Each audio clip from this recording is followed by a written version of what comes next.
Bible में लिखल बा, ऐसनो रास्ता होखे त आदमी के बोझ लागेला, मगर आखिर में मौवतिये मिलेला। ए घड़ी आप TWR इंडिया से प्रसारित कार्यक्रम जिंदगी का राह देखतनी। ई कार्यक्रम मौत से जिंदगी की ओर आपके ले जाए बदे हवे। कृपा करके देखी, सुनी, ताकि परमेश्वर आपकी जिंदगी का रास्ता बतावे वाला ठहरस। वचन अध्ययन से पहले सुनी एगो सुंदर आत्मिक गीत। प्रभु खातिर बदला विचार हो, छोड़ दुनिया जहनवा। प्रभु खातिर बदला विचार हो, छोड़ दुनिया जहनवा। प्रभु खातिर बदला विचार हो, छोड़ दुनिया जहनवा।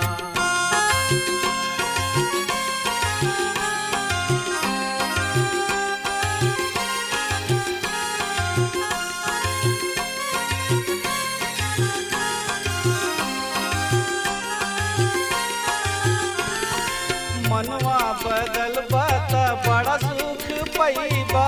मनवा बदल बात बड़ा सुख पैबा। नाही त पीछे तू नरक में जइबा। नाही त पीछे तू नरक में जइबा।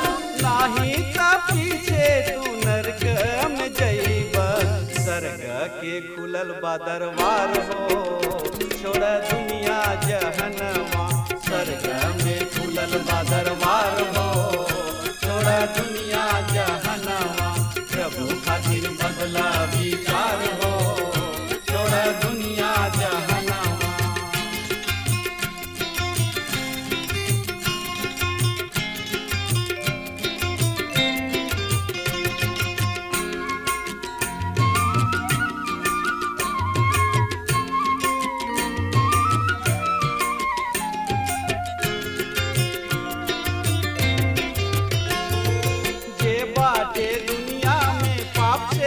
भरल जे बाटे दुनिया में पाप से भरल।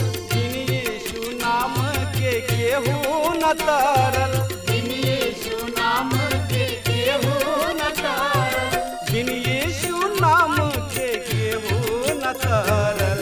यीशु नाम से बाटे उद्धार हो, छोड़ दुनिया जहनवा। यीशु नाम से बाटे उद्धार हो, छोड़ दुनिया जहनवा। प्रभु खातिर बदला विचार हो, छोड़ दुनिया जहनवा।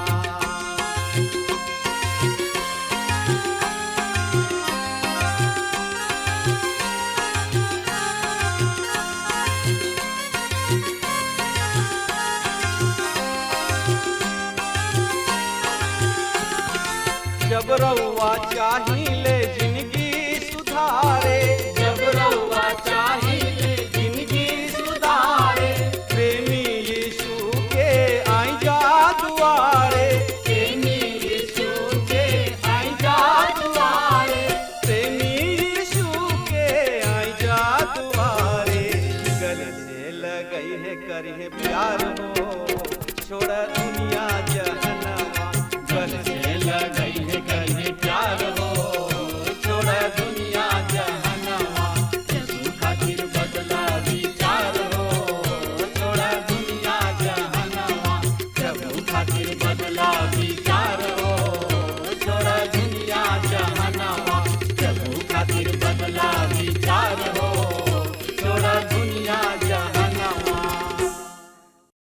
पिछला संदेश यानी कि पिछला अध्याय में हमनी के देखनी हजा कि प्रभु ही महान हवे, उहे महायाजक हवे। आई अब ए संदेश में हमनी के देखे के त का लिखल बा ए अध्याय में एकरा बारे में जानकारी खातिर रुआ आपन पवित्र शास्त्र बाइबल निकाल लेनी हाँ। तो हमें देखी इब्रानी के पत्री 7 अध्याय 3 से लेके 19 पद तक हम एक खाली सरसरी निगाह से पढ़े जा रहल बानी। एह पद में एह तरी से लिखल बा, न केहू औरी न केहू वंशज इनका दिनन के न कोनो शुरू बा और न जीवन के अंत बा। बाकी परमेश्वर के बेटा जैसन ठहर के हमेशा खातिर पुरोहित बनल रहले। अब ए बात के ध्यान द कि ऊ कैसन महान रहले जे कि कुलपति इब्राहिम निमन से निमन लूट के 10वां माल के हिस्सा दिहले।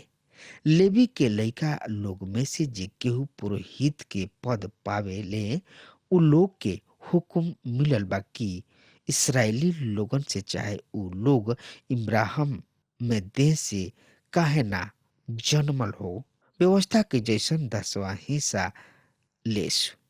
बाकी मलकीसेदक जे लेवी लोगन के वंशज में के भी ना रहले, इब्राहिम से 10वां हिस्सा लिहले और उनका के आशीष दिहले।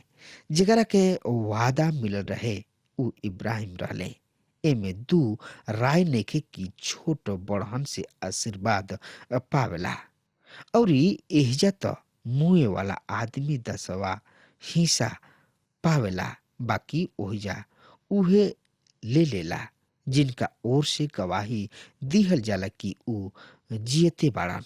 का ई कहल जा सकेला कि 10वां हिस्सा लेबे वाला लेवी इब्राहिम के दोबारा 10वां हिस्सा दिहले, काहे कि उस समय लेवी अपना बाप इब्राहिम के देह में रहले जब मलकीसेदक इब्राहिम से भेंट कैलन। यदि लेवीय लोग के पुरोहित पद के द्वारा सिद्धि मिलित त काहे यही सहारा पर लोग के व्यवस्था मिलल, त फिर दूसर पुरोहित के खड़ा भइला के कौन जरूरत रहे जौन की मलकीसेदक के तरीका के जैसन त होके, बाकी हारून के तरीका के जैसन ना कहला सके। जब पुरोहित के पद बदलेला त जरूरत के जैसन व्यवस्था में बदलाव होखे के चाही, काहे कि जौन आदमी के बारे में ई सगरी बात कहल गइल बा उ कौनो ऐसन दूसर गोत्र के बा जौना में से केहू भी वेदी के सेवक ना बनेला। और ई प्रकट बा कि हमनी के प्रभु यहूदा गोत्र में से पैदा भइल रहले और ए गोत्र के बारे में मूसा कबो पुरोहित के पद के बारे में कुछ बातचीत नखन कैले। ई बात तब और साफ हो जाइत जब मलकीसेदक जैसन एगो औरी ऐसन पुरोहित पैदा होखे वाला रहित जौन देह के व्यवस्था के कानून जैसन ना, बाकी अविनाशी जिंदगी के सामर्थ के जैसन रखल जाले। काहे कि मसीह के बारे में ई गवाही दिहल गइल बा कि तू मलकीसेदक के तरीका के जैसन जुग जुगले पुरोहित बड़ा। एह और त पहला कानून अपना कमजोरी और ना काम में जियवला के द्वारा बेकार हो गइल। 19 पद, काहे कि व्यवस्था के द्वारा सिद्धि ना मिलेला त एक और एगो बहुते बढ़िया आशा रखल गइल बा जेकरा द्वारा हमनी के परमेश्वर के लगे आवे ली जा। ए पद में हमनी के देखनी हजा कि मलकीसेदक के बारे में। आई ए खाली फिर हमनी के पढ़ लेल जाओ यही अध्याय के 3 पद के। इनकर ना कोनो पिता ना महतारी और ना कोनो वंशावली बा। एकरा दिन के ना कोनो शुरू बा ना ही कोनो जिंदगी के अंत बा, पर परमेश्वर के बेटा सदृश ठहर के इस सदा के खातिर याजक बनल रहेलन। यहाँ पर मलकीसेदक प्रभु यीशु मसीह के एगो फोटो हमें। दूसरा तरी से मसीह के तरी प्रभु मसीह के प्रकार। प्रभु यीशु मसीह अनंत से अइलन और अनंत के ओर चलत जा रहल बाड़े। इनकर कोनो शुरू और आखिरी नहीं खे। उहे शुरू हमें और उहे अंत हमें। चाहे रुआ आगे जाई या पीछे, उ वहां पर बाड़े। अब रुआ एह तरीके आदमी कैसे पा सकता नहीं जौन की एह तरीके तस्वीर ले सके। मलकीसेदक के वर्णन उत्पत्ति की किताब में पावल जाला। उत्पत्ति की किताब में हम वंश क्रम के पावतानी, लेकिन मलकीसेदक के वंशज के बारे में पता नहीं के चलत। सवाल ई उठाता श्रोता मित्र भाई बहन की परमेश्वर मलकीसेदक के वंश क्रम के काहे छोड़ दिले। काहे कि मलकीसेदक महायाजकीय काम में प्रभु यीशु मसीह के तरी रहन। भजन संहिता 110 के अनुसार मलकीसेदक मसीह के फोटो रहन, जोना में प्रभु यीशु मसीह अनंत काल के पिता रहन और ऊ महायाजक भी हवे और ऊ परमेश्वर के बेटा भी हवे। ऊ अभी भी महायाजक हवे। महायाजकीय पद में कोनो बदलाव नहीं, काहे कि ऊ अनंत काल तक हवे।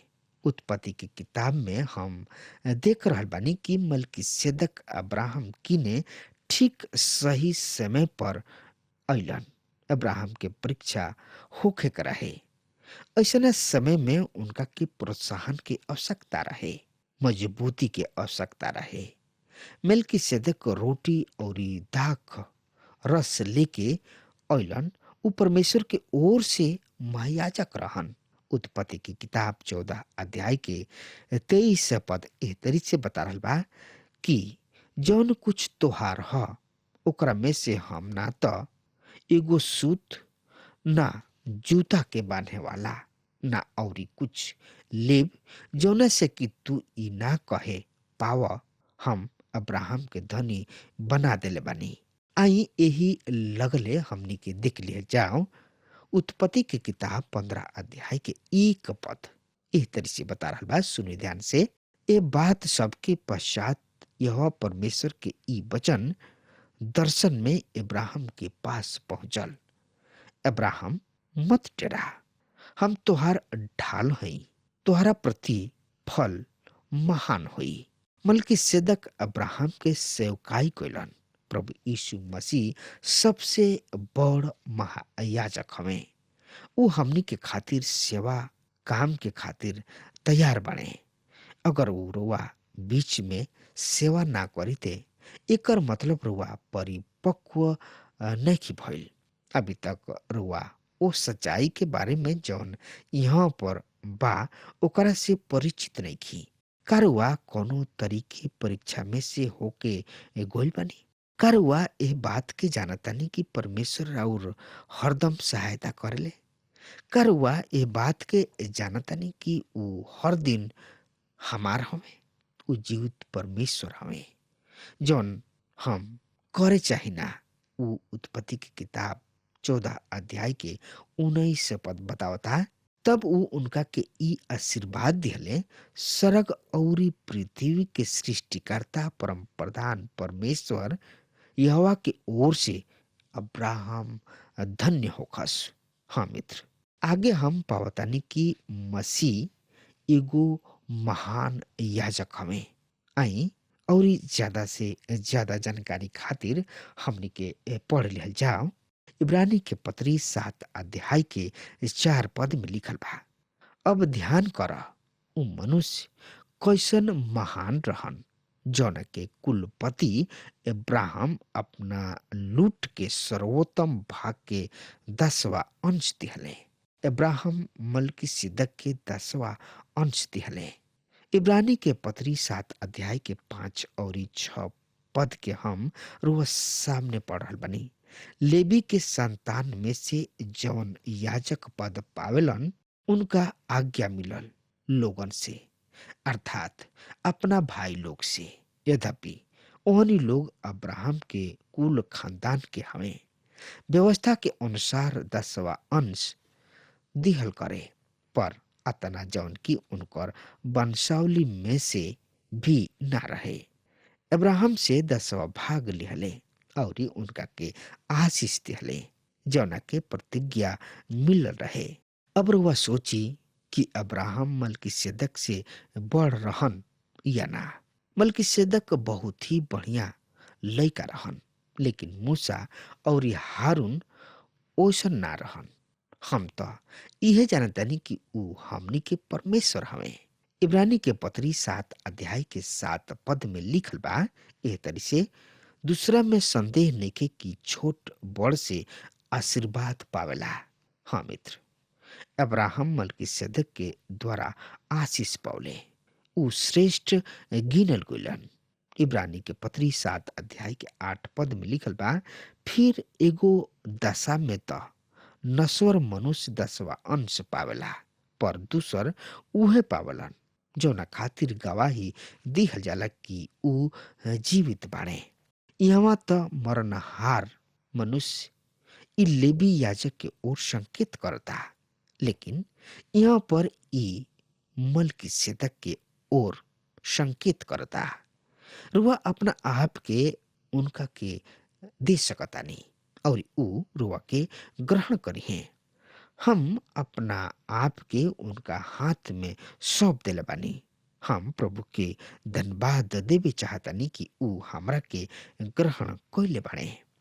इब्रानी के पत्री 7 अध्याय के 9 और 10 पद एह तरी से बता रहल बा, त का कह सकताणे कि 10वां अंश होखे वाला लेवी भी अब्राहम के द्वारा 10वां अंश दिहले, काहे कि ओ समय वो अपना बाबू अब्राहम के देह में ही रहन जब मलकीसेदक उनका से भेंट कइलन। लेवी भी 10वां भाग यानी कि अंश पावताणे। अब्राहम 10वां अंश दिहले। अब्राहम लेवी वंशज से आयल रहन। अब्राहम भी 10वां अंश दिहले। अब्राहम मलकीसेदक के 10वां अंश दिहले। आदम पाप कइले और सब मुँह कइले, ओही तरी से हमनियों के पाप में मुगल बानी जा, काहे कि हमनी के आदम के संतान है जा। चाहे कुछ भी होके आज हमनी के ठीक बानी जा, मसीह में पूर्ण बानी जा। कारवा ए बात के समझता नहीं। परमेश्वर हमनी के अब मसीह में देखेलन, उनका में हमनी के अब सिद्ध बानी जा। हमनी के उनकर प्यारा है जा। एकरा के बहुत ही साधारण भाषा में बखान कइल गइल बा। आई अब हमनी के यही लगले देखी जा। इब्रानी के पत्री 7 अध्याय के 11 पद में लिखल बा, यदि लेवीय याजक पद के द्वारा सिद्धता प्राप्त होला, काहे कि एह आधार पर वो प्रजा के व्यवस्था मिलल, तो फिर ऐसना याजक के खड़ा होके के का आवश्यकता रहे जौन की मलकीसेदक के रीति के अनुसार न कहावे। हाँ मित्र, हमने के अपना आप में कुछ नहीं खिजा कर सकत, हमने के मसीह के आवश्यकता बा। इब्रानी के पत्री 7 अध्याय के 12 पद में लिखल गइल बा, जब याजक पद कहाला तो आवश्यक के कारण व्यवस्था में भी परिवर्तन होला। अब हमनी के मूसा के व्यवस्था के अधीन नहीं खिजा कि जहाँ पर हमनी के शारीरिक बलिदान चढ़ाई जा। मूसा के व्यवस्था और हारून के याजकपन दोनों एक साथ जाता। इब्रानी के पत्री 7 अध्याय के 13 और 14 पद में लिखल बा, काहे कि जौना आदमी के विषय में ई बात कहल गइल बा, ऊ कोनो ऐसन अन्य गोत्र के हमें जौना में से कोनो भी वेदी के सेवक ना बनेले। अतः ई प्रकट बा कि हमनी के प्रभु यहूदा के गोत्र में से पैदा भइल रहन। ऐसन गोत्र जौना के बारे में मूसा याजक संबंधी कोनो बात ना कहलन। प्रभु यीशु मसीह भी यहूदा वंश से अइले। याजक जाति त लेविक रहे, याजकीय पद त बदले के ही चाही, काहे कि प्रभु यीशु मसीह लेवी वंश से ना आयल रहन। यही अध्याय के 15 पद एह तरी से बता रहल बा, ई बात तब और भी स्पष्ट हो जाला जब मलकीसेदक के समान कोनो दूसर याजक खड़ा हो जाते। यह बात भविष्यवाणी के रूप में भजन 110 में मसीह के विषय में कहल गइल बा। आई यही लगले हमने के पढ़ ले जाओ। इब्रानी के पत्री 7 अध्याय के 16 और 17 पद में लिखल बा, जौन शारीरिक व्यवस्था के नियम के अनुसार नहीं खे, पर अविनाशी जिंदगी के सामर्थ्य के अनुसार नियुक्त भइल होखित, काहे कि उनका विषय में ई गवाही दिहल गइल, तू मेलकिसेदक के रीति के अनुसार युग न युग याजक हवा। प्रभु यीशु मसीह मृतक में से जी उठला के द्वारा महायाजक बनले। उनका किने अनंत काल के जिंदगी बा। इब्रानी के पत्री 7 अध्याय के 18 पद में लिखल बा, एक और तो पहला आज्ञा अपन निर्बलता और अनुपयोगिता के कारण रद्द हो गई। हाँ मित्र, मूसा के व्यवस्था के समय अब निकल चुकल बा। व्यवस्था के द्वारा आदमी कभी भी सिद्ध नहीं के हो सकत। 19 पद यही अध्याय के एह तरी से बता रहल बा, काहे कि व्यवस्था द्वारा सिद्धता प्राप्त ना होला, तो दूसरा ओर एगो ऐसन उत्तम आशा राखल गइल बा जेकरा द्वारा हमनी के परमेश्वर के नजदीक आई न जा। हमनी के मसीह के द्वारा परमेश्वर तक पहुंची न जा। हमनी के देख लेले बने जा कि प्रभु यीशु मसीह महायाजक हमें। इनका के हारून के याजकपन पूरा नहीं कर सकत। अब हमने किने पूर्ण महायाजक बने। ऊ हमरा औरी रुआ खातिर उधार प्रदान कइले बने। परमेश्वर हमनी के आदम किने से लेके मसीह में राख दिहले। आई यही लगले हमनी के पढ़ ले जाओ। दूसरा कुरिन्थियों के पत्री 5 अध्याय के 17 पद ए तरी से बता रहल बा, ए यदि केहू मसीह में बा त ऊ नया सृष्टि ह, पुराना बात बीत गइल, नया बात आ गइल बा। जे प्रभु में बा ऊ नया सृष्टि ह, औरी पुराना बात बीत गइल, देखो नया बात आ गइल बा। रुआ अपना पाप से मुक्ति पा चुकल बानी। अगर रुआ अपना पाप से मुक्ति नहीं की पौले तो आज वे यही घड़ी प्रभु यीशु मसीह के चरण में आई और प्रभु यीशु मसीह से कहीं, हे प्रभु हमरा पाप के क्षमा करो। प्रभु रुआ पाप के क्षमा क के अपना छाती से लगा ली है और रुआ के दुलार करी है और रुआ के नया जिंदगी जी है। अब हमार समय खत्म हो रहा बा, तब तक खातिर रुआ हमरा के आज्ञा दी। परमेश्वर रुआ के बहुत ही आशीष देस। आमीन। हमके विश्वास बा कि ई कार्यक्रम आप सब खातिर फायदेमंद सिद्ध भइल हुई। हम चाहतनी कि आप सब अपन अपन आशीष हमरों से बांटी।